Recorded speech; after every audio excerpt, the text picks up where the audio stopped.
5 strangely common mistakes people make with their retirement money.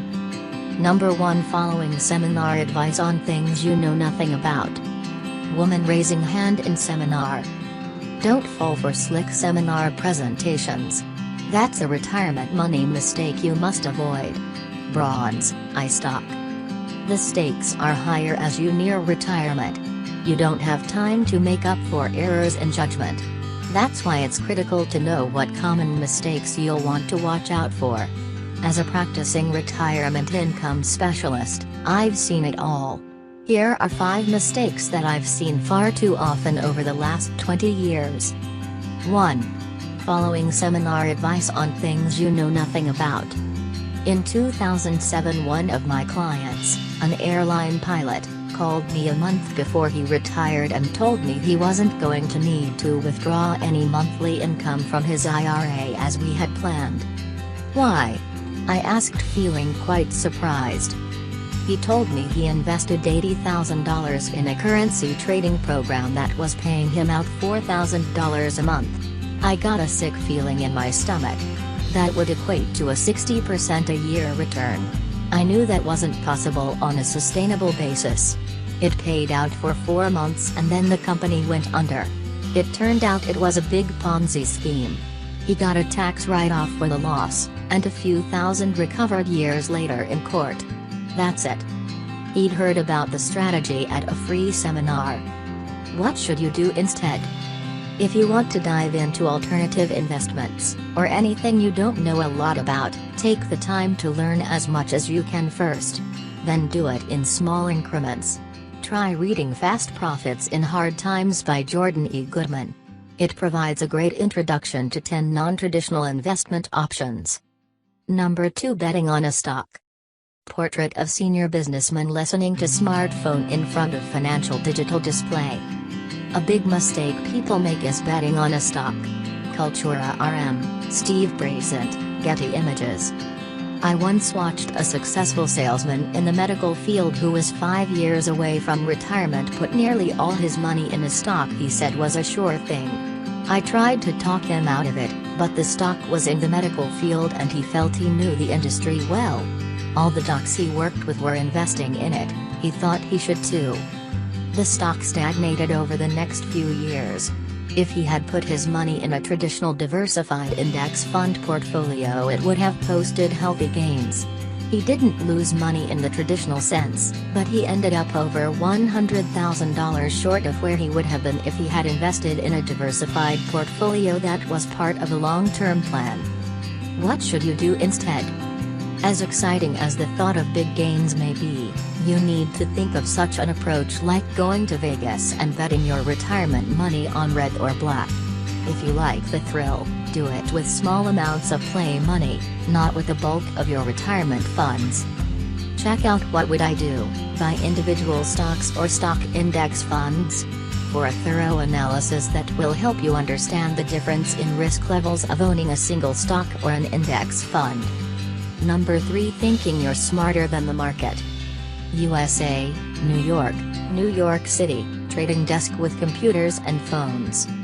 Some people believe their special skill for predicting the future is a retirement plan. Tetra Images, Getty Images.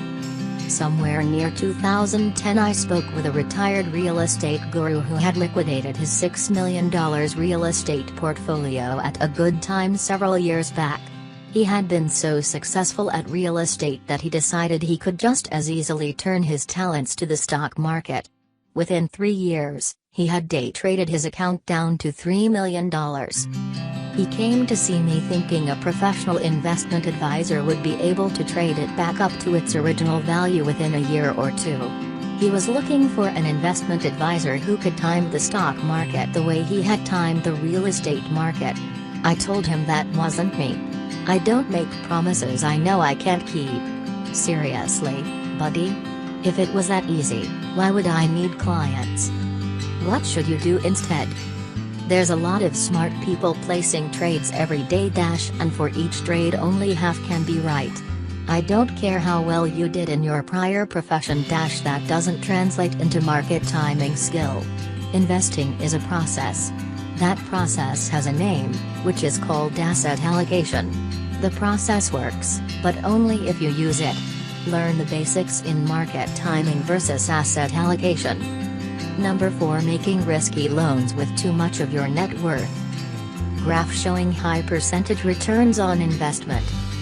High-yield investments are fine, but only for small portions of your retirement money.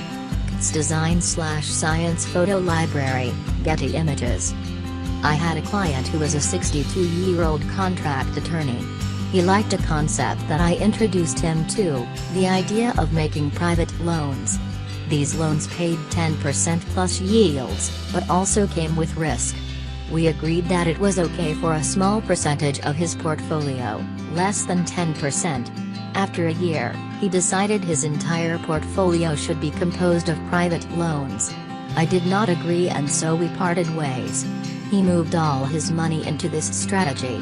A year later, the company making the loans went bankrupt.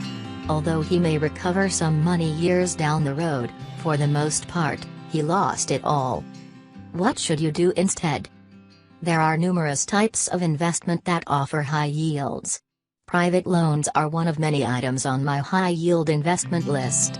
If you go for a high-yield strategy, diversify. Don't put all your retirement money in one strategy. Risky investments should compose only small portions of your retirement money. Number 5. Putting too much in illiquid real estate deals. Briefcase with real estate deals inside of it. Be aware that real estate deals can tie up your retirement money for a long time.